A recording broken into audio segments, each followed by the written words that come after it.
नमस्कार दोस्तों। जेबी study point के यूट्यूब चैनल में आपका बहुत बहुत हार्दिक स्वागत और अभिनंदन करता हूं। तो friends, NTA UGC net paper 1 का ये लाइव मॉक टेस्ट 36 है दोस्तों। महामैराथन क्लास शुरू कर दी हमने। ठीक है, आज से दोस्तों हम महामैराथन क्लास शुरू करेंगे। दोस्तों हमारा उद्देश्य है अब की बार नेट जेआरएफ पार, अब की बार नेट जेआरएफ पार महामैराथन क्लास शुरू कर चुके हैं दोस्तों हम। ठीक है दोस्तों, अगर आप भी हमारे ऐसे ही मॉक टेस्ट प्रैक्टिस सेट को सॉल्व करना चाहते हो तो हमारा ऐप है जेबी स्टडी पॉइंट, उसको डाउनलोड कीजिएगा। तो वहाँ पर बहुत सारी आपको प्रैक्टिस सेट वगैरह मॉक टेस्ट वगैरह दे रखी हैं। ठीक है दोस्तों, डाउनलोड कीजिएगा। फ्रेंड्स, हमारा नाम देव कुमार बौद्ध, पीएचडी इतिहास, एक बार जीआरएफ 4 बार नेट पास। फ्रेंड्स, हमारे जून 2020 के बैच में 5 जीआरएफ हुए थे और 14 नेट पास हुए थे। पहला ही बैच था वो हमारा, तो अब हमारा दूसरा बैच है। तो फ्रेंड्स, सभी लाइक कर लीजिएगा जितने भी दोस्तों देख रहे हैं। ठीक है, और सभी शेयर कर दीजिएगा अपने दोस्तों पर। और अगर आप हमारे चैनल पर नए हैं और आपने अभी तक हमारा चैनल सब्सक्राइब नहीं किया तो प्लीज़ सब्सक्राइब कर लीजिए। उसके पास में जो बेल आइकन तो बेल आइकन को प्रेस कर लीजिएगा। ठीक है फ्रेंड्स, तो शुरू करते हैं। फ्रेंड्स, सबका वेलकम है। सुमन नाना जी गुड इवनिंग, मीना कुमारी जी, शिवाजी, सोनी रोहिया जी, लक्ष्मी कुमारी जी, हेमलता पांडे जी, वैशाली चावड़ा जी, अनिता कुमारी जी, पूजा भारती जी, विक्रम सिंह जी, सरस्वती जी, अभय सिंह जी, शिल्पी कुमारी जी, मैम जी, आपका गुड इवनिंग है आपका।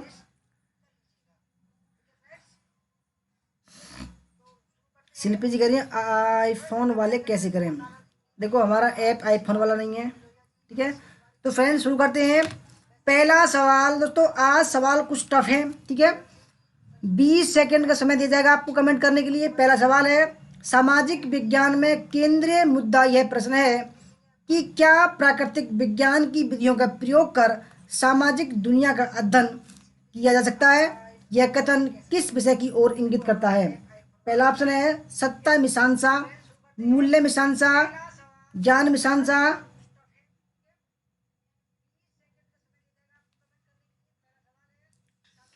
और चौथा ऑप्शन दोस्तों व्युत्पत्ति मूलकता। आपको 20 सेकंड दोस्तों। ठीक है, ये मॉक टेस्ट है, इसमें व्याख्या नहीं होगी हमारी।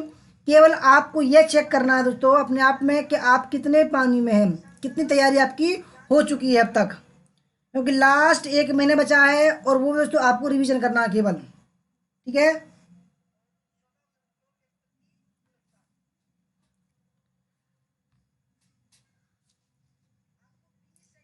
नए पुराने दोस्तों पीवाईक्यू सवाल भी हैं इसमें और नए भी है, सारे तरह के सवाल दे रखे हैं। तो फ्रेंड, सही आंसर इसका ऑप्शन नंबर सी, ज्ञान मीमांसा।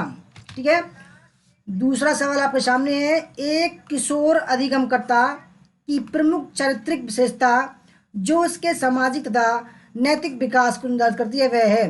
पहला ऑप्शन है माता पिता से दूर रहने की प्रवृत्ति, दूसरा मूल्यों एवं मानकों के अनुसरण हेतु नायक पूजा की ओर चेष्टा, तीसरा पड़ोस के संवर्गीय से घुलना मिलना, और चौथा पहचान संकट। Anju ji good evening, welcome. एक किशोर अधिगमकर्ता की प्रमुख चारित्रिक विशेषता जो इसके सामाजिक तथा नैतिक विकास को निर्धारित करती है दोस्तों। ठीक है,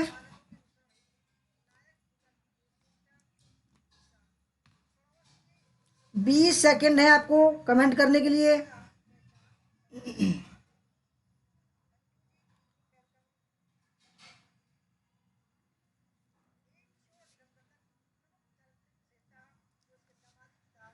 Simpy Singh ji good evening, welcome. तो फ्रेंड, दूसरा सवाल का सही आंसर है ऑप्शन नंबर बी, मूल्यों एवं मानकों के अनुसरण हेतु। दोस्तों एक दोस्तों क्या करता है, वो हीरो की पूजा करने लगता है, यानी कि किसी को जो है अपना हीरो मानने लगता है वो। ठीक है, तीसरा सवाल, विचार प्रक्रिया ब्रेन स्टॉर्मिंग को एक विधि के रूप में किसके लिए प्रयुक्त किया जा सकता है। पहला ऑप्शन है लीक से हटकर चिंतन, दूसरा सुसंगत चिंतन, रुचि के क्षेत्र में नए विचारों को उत्पन्न करना, और चौथा है आलोचनात्मक चिंतन।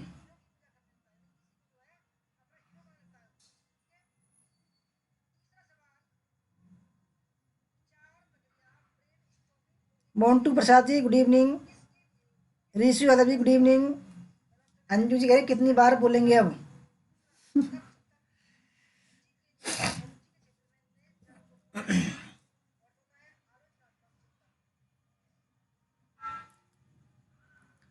तो विचार प्रक्रिया ब्रेन स्टॉर्मिंग को एक विधि के रूप में किसके लिए प्रयुक्त किया जा सकता है? तो सही आंसर इसका ऑप्शन नंबर फर्स्ट, लीक से हटकर चिंतन, आउट ऑफ बॉक्स थिंकिंग। विचार प्रक्रिया। चौथा सवाल आपके सामने। सूची फर्स्ट में है शिक्षण सामर्थ्य का क्षेत्र और सेकंड में है विशिष्ट सामर्थ्य। सूची फर्स्ट में है व्यक्तित्व तथा अभिवृत्ति संबंधी सामर्थ्य। दूसरा ऑप्शन है व्यवहार परक सामर्थ्य। तीसरा ऑप्शन है विषय परक सामर्थ्य और चौथा ऑप्शन है शैली संबंधी सामर्थ्य। ज्योत्साना महतो जी गुड इवनिंग, आपका वेलकम।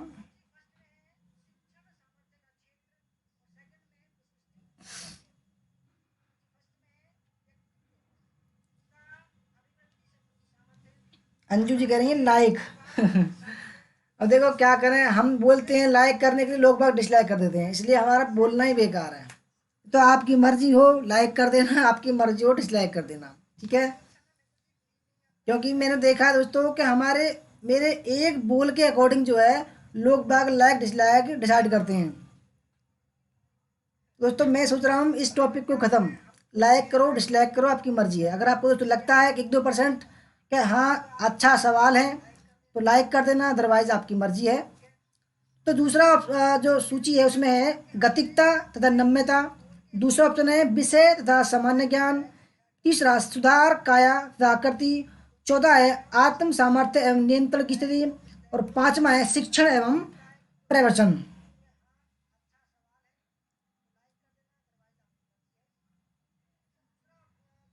अभिषेक Katiyar ji good evening welcome. Riyaz Ansari ji good evening welcome. Dharmendra Kumar ji good evening welcome.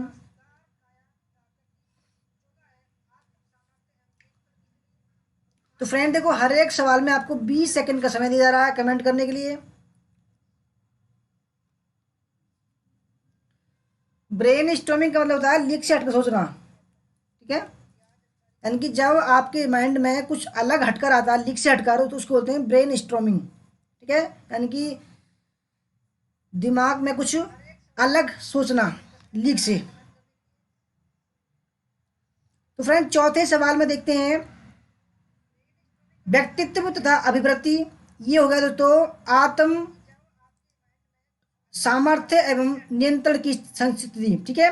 दूसरा है व्यवहार परक सामर्थ्य, शिक्षण एवं प्रबंधन। तीसरा है विषय परक सामर्थ्य, ये हो जाएगा दोस्तों विषय तथा सामान्य ज्ञान। और चौथा है शैली संबंधी सामर्थ्य, दोस्तों ये हो जाएगा ऑप्शन नंबर फर्स्ट गतिकता तथा नम्यता। ऑप्शन नंबर ए इसका राइट आंसर है। पांचवा सवाल, निम्नांकित में से प्रभावी शिक्षण व्यवहार का आधार है। तो पहला ऑप्शन है अध्यापक की मध्यस्थता में संवाद, जो शिक्षण को क्या पढ़ाया जा रहा है उसे समझने में मदद करता है। दूसरा, विद्यार्थी द्वारा दिए गए उत्तर के बारे में स्पष्टीकरण प्राप्त करना है। तीसरा, विद्यार्थियों की प्रतिक्रिया के बारे में अतिरिक्त सूचना की मांग करना। चौथा, कम त्रुटि दर उच्च सफलता को बढ़ावा देकर विद्यार्थियों के आत्मसम्मान और सकारात्मक व्यवहार को बढ़ाना। तो फ्रेंड देखो प्रभावी टीचिंग का जो व्यवहार का जो आधार है दोस्तों वो क्या है? निम्नांकित में से प्रभावी शिक्षण व्यवहार का बेस आधार क्या है?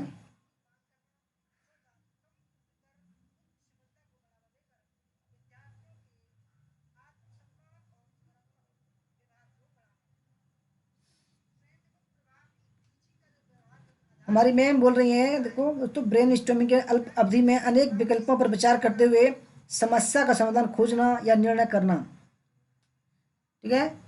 लगातार हमारे साथ बनी हुई हैं।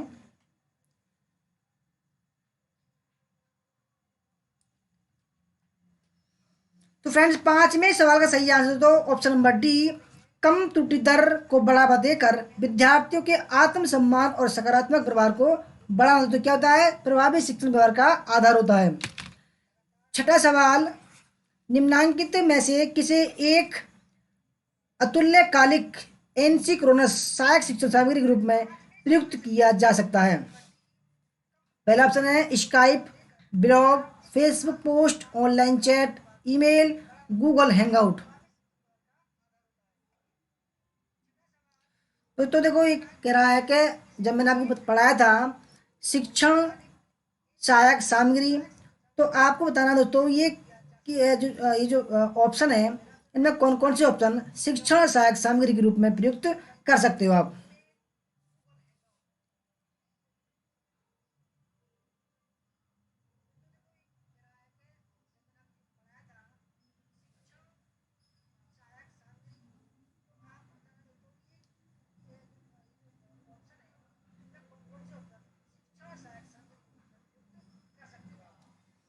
तो फ्रेंड देखो इसमें ब्लॉग ब्लॉग के माध्यम से हम पढ़ सकते हैं, ठीक है।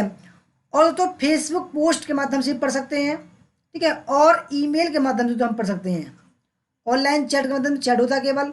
गूगल हैंगआउट भी चैट है, तो स्काइप भी चैट होता है इससे। तो ऑप्शन नंबर डी इसका राइट आंसर है।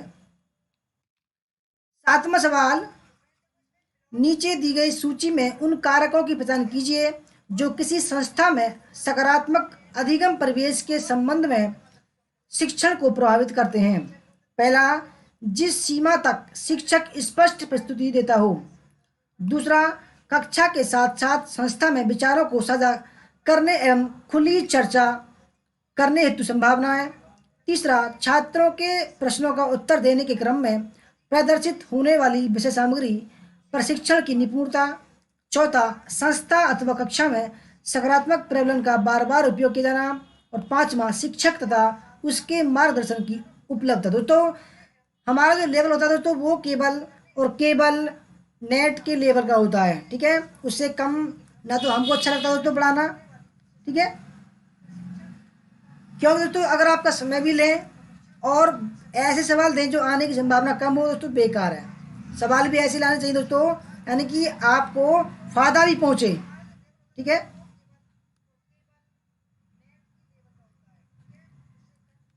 तो 20 सेकंड का समय है आपको कमेंट करने के लिए, 20 सेकंड का।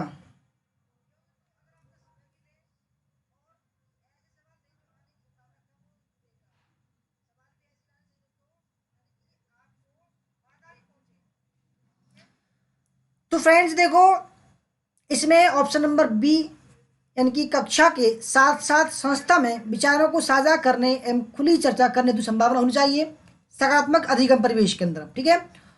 और दोस्तों इसमें इसमें ऑप्शन नंबर 4, संस्था अथवा कक्षा में सकारात्मक प्रबंधन का बार बार उपयोग किया जाना। तो ये क्या होता है, सकारात्मक अधिगम परिवेश के संबंध में शिक्षण को प्रभावित करते हैं। तो ऑप्शन नंबर डी इसका राइट आंसर है। आठवां सवाल, कक्षा की साथी समूह अंत क्रिया पीआर ग्रुप इंटरेक्शन से किस में मदद मिलती है। अवधारणा के अवबोध में, अपनी गलतफहमी को महसूस करने में, संपर्क निर्माण में या प्रश्न पूछने में। कक्षा की साथी समूह अंतक्रिया पीआर ग्रुप इंटरेक्शन से किस में मदद मिलती है। कृष्णा जी नमस्कार, वेलकम आपका।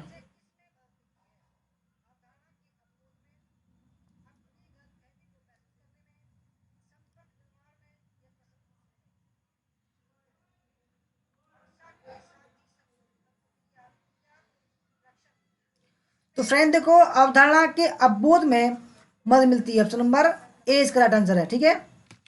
नौवां सवाल आपके सामने है, शिक्षण में निम्नांकित में से कौन से अधिगम परिणाम अवबोध स्तर पर प्रयुक्त होते हैं। अवबोध में होता है तो समझना, ठीक है। तो तथ्यों को लंबे समय तक प्रत्यास्मरण और धारणा रखना। दूसरा, तथ्यों के मध्य संबंध और स्वरूप देखना। तीसरा, विचारों का रचनात्मक निर्माण और आलोचनात्मक व्याख्या। चौथा, तथ्यों और सूचना पर प्रभुत्व।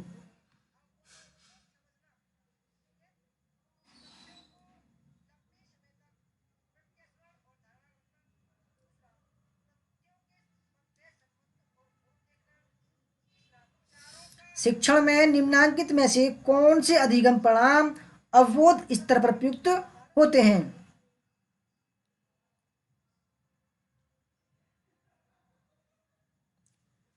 तो फ्रेंड देखो, 9वें सवाल का सही आंसर है ऑप्शन नंबर बी, तथ्यों के मध्य संबंध और स्वरूप देखना। तो जब समझोगे, देखोगे, समझोगे भी, ठीक है।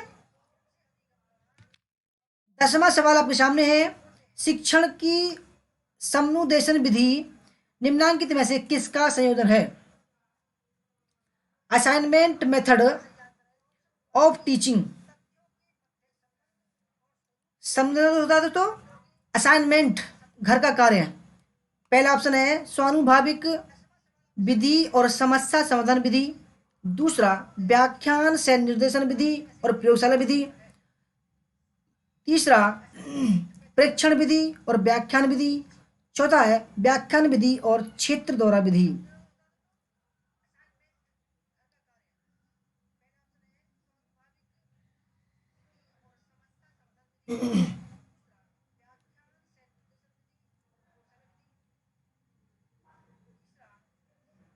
मीना रोजगार जी, वेलकम आपका।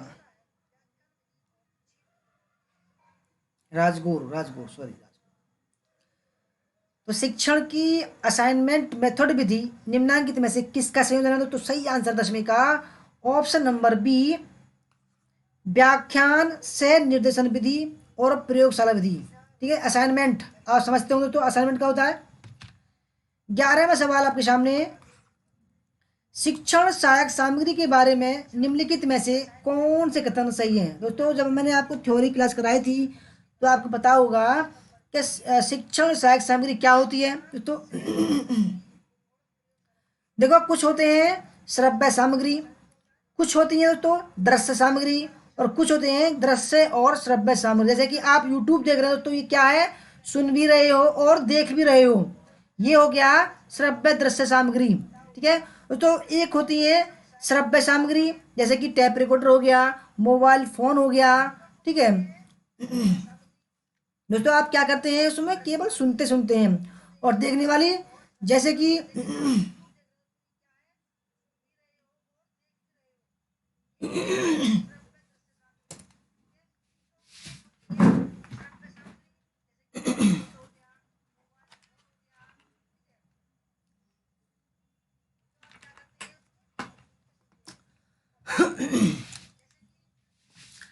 तो फ्रेंड देखो, 11वां सवाल देखो, इसमें क्या पहला ऑप्शन है वे संकल्पना धारण को लंबे समय तक बनाए रखने में मदद करती है। दूसरा ऑप्शन वे विद्यार्थियों को अच्छी तरह से सीखने में मदद करती है। तीसरा वे शिक्षण और अधिगम प्रक्रिया को रोचक बनाती है। और चौथा वे रटकर सीखने की प्रक्रिया को बढ़ावा देती है। तो फ्रेंड्स देखो, शिक्षण सहायक सामग्री के बारे में निम्नलिखित में से कौन से कथन सही हैं?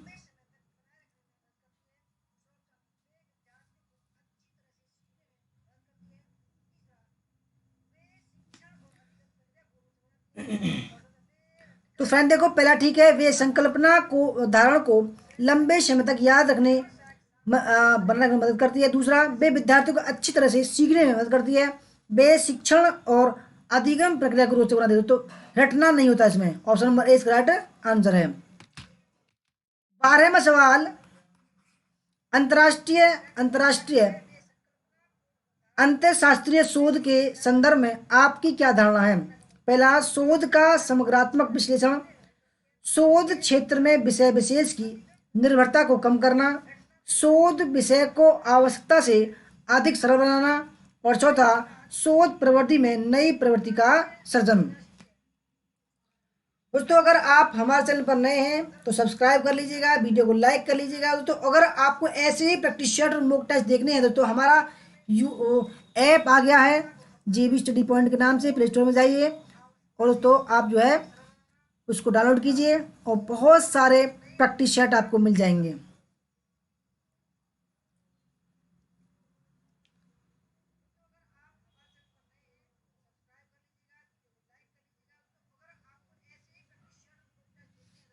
SCS शुभम क्रेजी सॉन्ग जी, आपका वेलकम। तो अंतरशास्त्रीय शोध के संदर्भ में आपकी क्या धारणा है?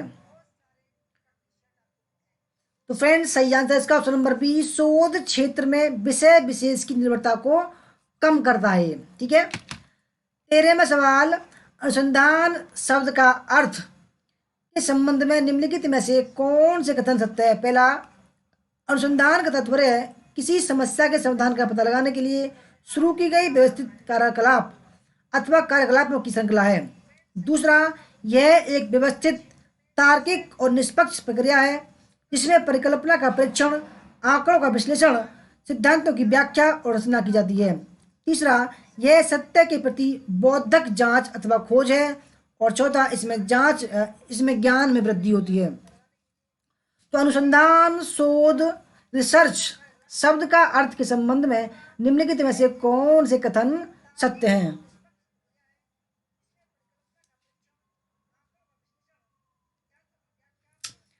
अरुण पाठक जी, वेलकम आपका।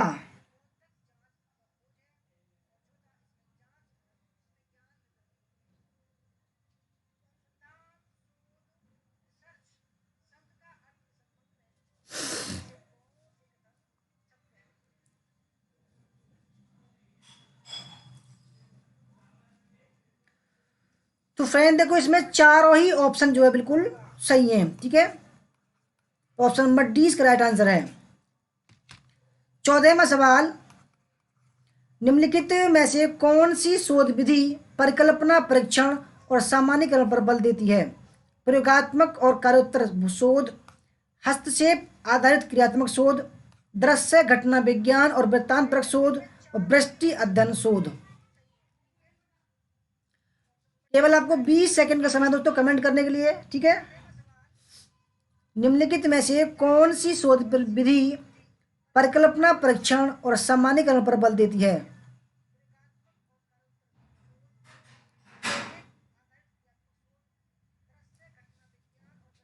Sushma Kumari ji, good evening, welcome आपका। तो फ्रेंड, 14वें सवाल का सही आंसर है प्रयोगात्मक और कार्योत्तर शोध में। ठीक है, इन शोधों में दोस्तों परिकल्पना परीक्षण और सामान्यीकरण पर बल दिया जाता है। 15वां सवाल, निम्नलिखित में से किस अनुसंधान पद्धति में स्वतंत्र चर के हेरफेर की जगह चुनाव किया जाता है? पहला, वर्णनात्मक सर्वेक्षण पद्धति। दूसरा, प्रयोगात्मक पद्धति। तीसरा, करोत्तर पद्धति। और चौथा दोस्तों व्याख्यात्मक शोध। तो निम्नलिखित में से किस अनुसंधान पद्धति में स्वतंत्र चर के हेरफेर की जगह चुनाव किया जाता है?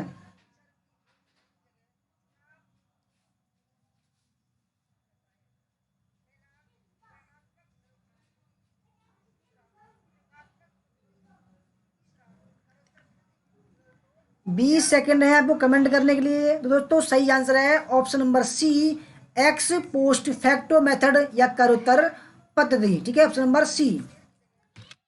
16वां सवाल, किसी विद्यालय का प्राचार्य विद्यालय के कार्यक्रमों में शिक्षकों तथा छात्रों की प्रतिभा को अभिवृद्ध करने की संभावना का पता लगाने के लिए उनके साथ साक्षात्कार सत्र आयोजित करता है।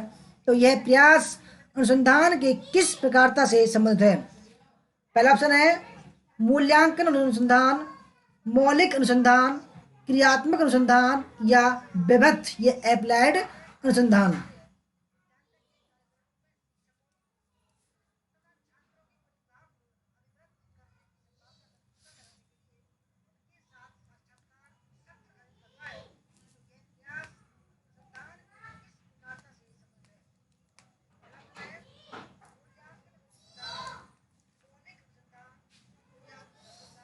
तो फ्रेंड्स, 16वें सवाल का सही आंसर है क्रियात्मक अथवा एक्शन रिसर्च।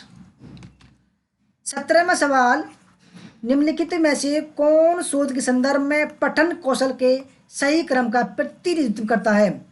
पठन, प्रश्न, स्मरण, समीक्षा, सर्वेक्षण। दूसरा ऑप्शन है प्रश्न, सर्वेक्षण, पठन, स्मरण, समीक्षा। तीसरा, स्मरण, समीक्षा, सर्वेक्षण, प्रश्न, पठन। चौथा है सर्वेक्षण, प्रश्न, पठन, स्मरण, समीक्षा। 20 सेकंड का समय हो आपको कमेंट करने के लिए, 20 सेकंड का।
तो फ्रेंड देखो 17वें सवाल का सही आंसर है ऑप्शन नंबर डी, सर्वेक्षण, प्रश्न, पठन, स्मरण और समीक्षा।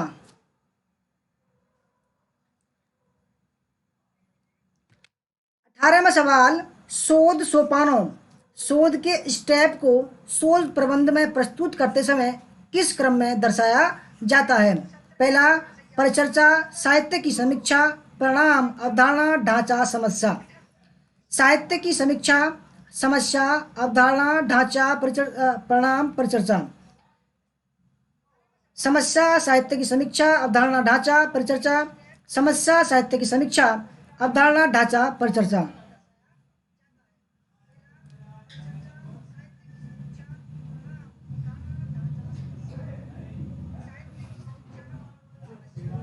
शोध सोपानों को शोध प्रबंध में प्रस्तुत करते समय किस क्रम में दर्शाया जाता है? तो फ्रेंड्स 18वें सवाल में दोस्तों देखो सी भी ठीक है ये और डी भी ठीक, क्योंकि दोस्तों दोनों में एक ही ऑप्शन है। 19वां सवाल, वैज्ञानिक शोध में 4 प्रमुख संक्रियाएं हैं। पहला सहचरों का प्रदर्शन, नकली संबंधों का विलोपन, समय क्रम के संदर्भ में अनुक्रम, स्व शिक्षा, व्यक्तिक चयन का प्रचलन और सिद्धांतिकरण। दोस्तों 20 सेकंड आपको कमेंट करने के लिए।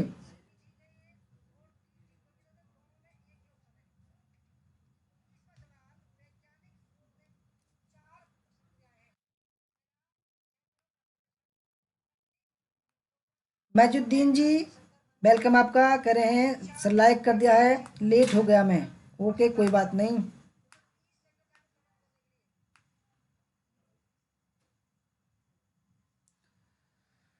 तो फ्रेंड्स 19वें सवाल का सही आंसर है ऑप्शन नंबर, इसमें सी ठीक है। देखो पहला ठीक है, सहचरों का प्रदर्शन भी ठीक है इसमें। दूसरा ठीक है, नकली संबंधों का विलोपन होता है। तीसरा समय क्रम के संदर्भ में अनुक्रम। और ऑप्शन नंबर 6 सैद्धांतिकरण। ऑप्शन नंबर सी इसका राइट आंसर है। 20वां सवाल, जब किसी शोध के संदर्भ में प्रारूप एवं शैलियों का समुचित तरीके से अनुपालन नहीं हुआ है, यह एक उदाहरण है शोधार्थी की ओर से हुए तकनीकी चूक का, शोधार्थी के अनैतिक व्यवहार का, शोध पत्र लिखने में शोधार्थी की अक्षमता का। चौथा, शोध पत्र लिखने में शोधार्थी में प्रतिबद्धता के अभाव का।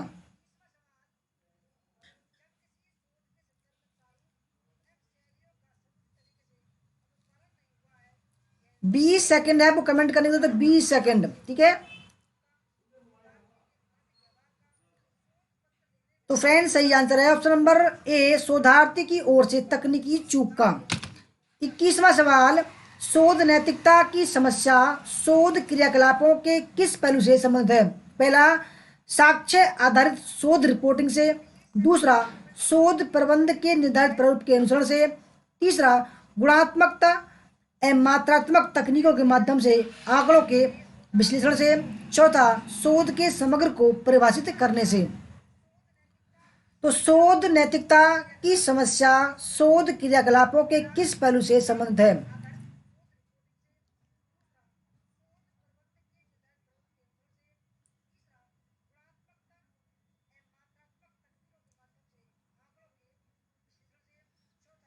तो फ्रेंड सही आंसर है 21वें का ऑप्शन नंबर फर्स्ट, साक्ष्य आधारित शोध रिपोर्टिंग से।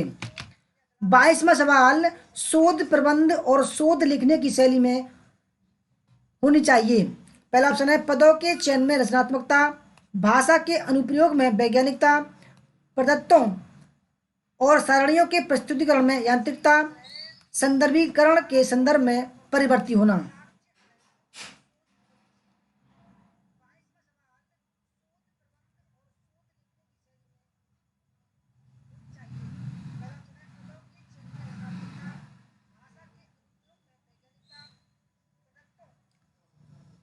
तो शोध प्रबंध और शोध लिखने की शैली में होनी चाहिए। तो 22वें सवाल का सही आंसर है ऑप्शन नंबर बी, भाषा के अनुप्रयोग में वैज्ञानिकता होनी चाहिए।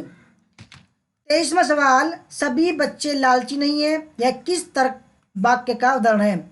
सार्वभौमिक आस्तिवाचक, सार्वभौमिक नास्तिवाचक, विशिष्ट आस्तिवाचक या विशिष्ट आस्तिवाचक।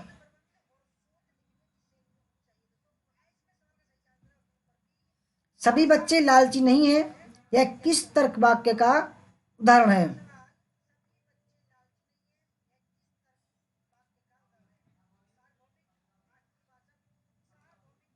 तो ये नास्तिकता है, ठीक है, नास्तिक।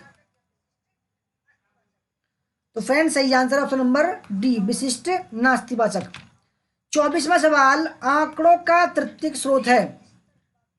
दोस्तों आंकड़ा डाटा प्रदत्त तो तीन स्रोत में होते हैं, प्राइमरी सोर्स, सेकेंडरी सोर्स और थर्ड सोर्स।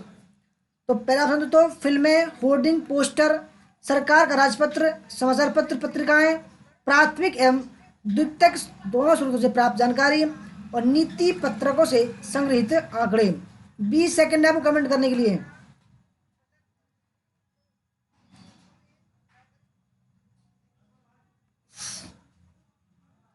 आंकड़ों का तृतीयक स्रोत है, तो फ्रेंड सही आंसर है प्राथमिक एवं द्वितीयक दोनों स्रोतों से प्राप्त जानकारी। 25वां सवाल, सेट ए में www, दूसरा ऑप्शन है जावा, तीसरा है रैम, चौथा है रोम। सेट सेकंड में परिवर्तनशील स्मृति, गैर परिवर्तनशील स्मृति, वर्ल्ड वाइड वेब और प्रोग्रामिंग भाषा। आईसीटी का सवाल है।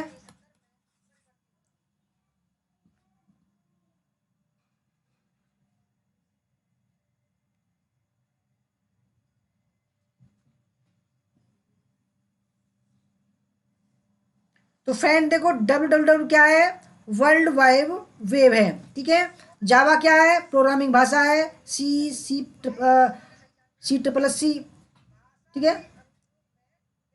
और पाइथन, फोर्ट्रॉन, कोबोल, तो ये क्या है, प्रोग्रामिंग भाषा है।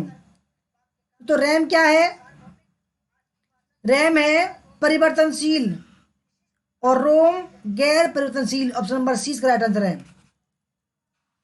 26वां सवाल, सेट फर्स्ट में दशमलव में 50, दशमलव में 102, लाइव वीडियो कॉन्फ्रेंसिंग और एसएमएस संदेश।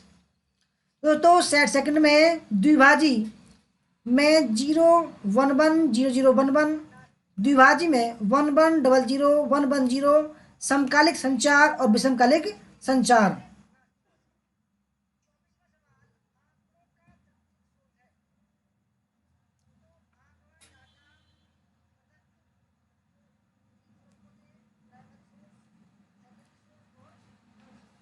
तो ये बाइनरी हो गया, ये हो गया डेसिमल। तो डेसिमल को तो 50 में जब निकालेंगे 50 का बाइनरी तो क्या आएगा, 1 से 2 का बाइनरी क्या आएगा, ये पूछ रहा है।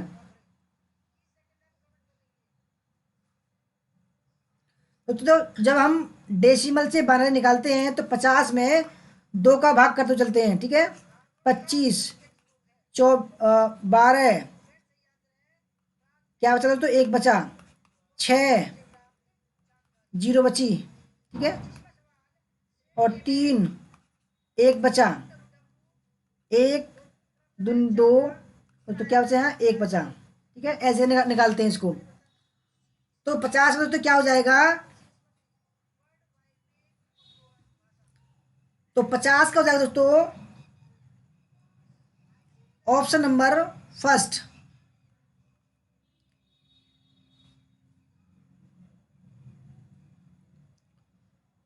और सेकंड हो जाएगा, सेकंड लाइव वीडियो कॉन्फ्रेंसिंग, इसका हो जाएगा थर्ड। और दोस्तों चौथे हो जाएगा चौथा, ऑप्शन नंबर सी। 27वां सवाल, सूची फर्स्ट को सेकंड से मिलाना है। सूची फर्स्ट में BOIP fibre optic cable, URL UTP cable. Second में है आंकड़ा अंतरण के लिए प्रकाश पल्सों का प्रयोग करता है। फोन कॉल करने के लिए इंटरनेट का प्रयोग कर। तीसरा, किसी छोटे भवन में कंप्यूटरों को आपस में जोड़ने के लिए सबसे उपयुक्त। चौथा, इंटरनेट पर एक वेब एड्रेस ढूंढने के लिए वेब ब्राउज़र द्वारा प्रयुक्त सामग्री। ये भी आईसीटी का सवाल है।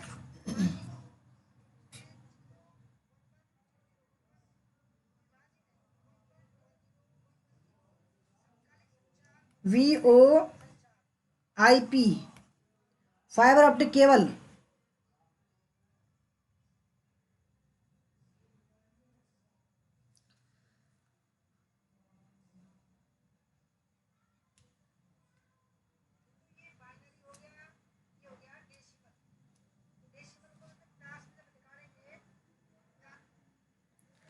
तो फ्रेंड देखो 27वें सवाल में देखते हैं।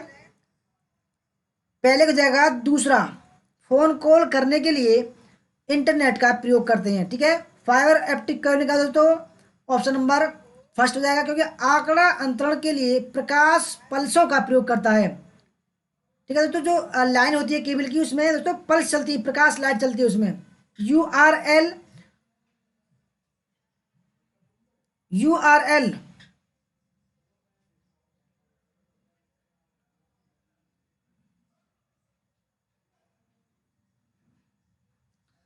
तो फ्रेंड्स यूआरएल का मतलब हो जाएगा ऑप्शन नंबर डी, इंटरनेट पर एक वेब एड्रेस ढूंढने के लिए वेब ब्राउज़र द्वारा प्रयुक्त सामग्री। यूटीपी केबल एक किसी छोटे भवन में कंप्यूटर को आपस में जोड़ने के लिए प्रयुक्त सबसे उपयुक्त। तो ऑप्शन नंबर 20 का राइट आंसर है।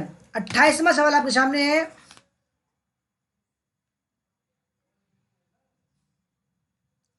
निम्नलिखित में से कौन से कथन सही है? पहला SI, इनकी ऑप्शन फर्स्ट है दशमलव संख्या 11 हेक्साडेसिमल संख्या 11 से बड़ी है।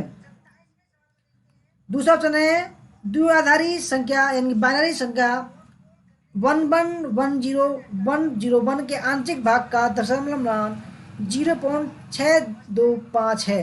तो वैसे तो बढ़िया सवाल है, टॉप लेवल का सवाल है, ठीक है। थोड़ा कुछ टाइम लोगे आप इसमें, तो उसमें 30 सेकंड है।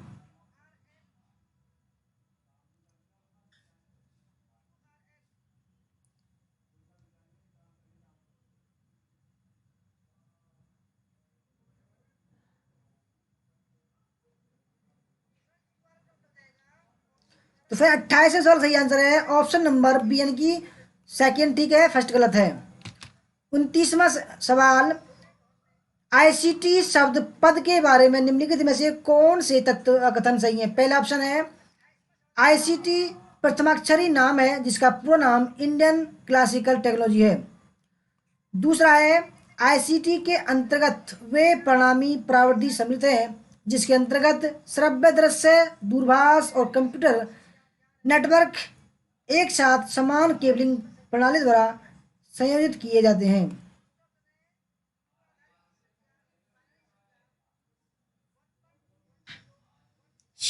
शानी अलावा जी आपका वेलकम है। संतोष कुमार जी वेलकम है आपका। 9 बजे से चलती है क्लास, 9 बजे से, 9 बजे से क्लास चलती है। तो फ्रेंड देखो आईसीटी का पूरा नाम क्या है? Information and communication technology. तो इसे दोस्तों यहाँ क्या करा है, इंडियन क्लासिकल टेक्नोलॉजी गलत हो जाएगा पहला, और तो दूसरा जो है दोस्तों दूसरा ठीक है, तो इसलिए ऑप्शन नंबर सी ठीक हो जाएगा। हमारा लास्ट सवाल है 30वां सवाल, एक नए लैपटॉप का निर्माण किया गया है जिसका भार कम है और अधिक लघु है तथा अपने पूर्ववर्ती मॉडल की तुलना में कम बिजली का उपयोग करता है। इसको बनाने के निम्नलिखित में से किस टेक्नोलॉजी का उपयोग किया गया है?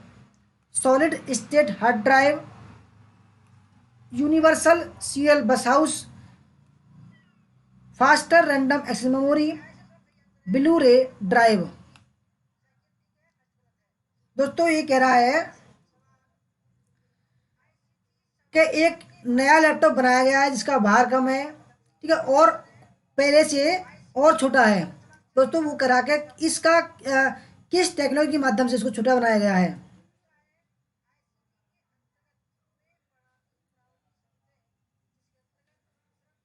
तो फ्रेंड 30वें सवाल का सही आंसर है option number A, solid state hard drive. दोस्तों आपको हमारा ये क्लास कैसा लगा?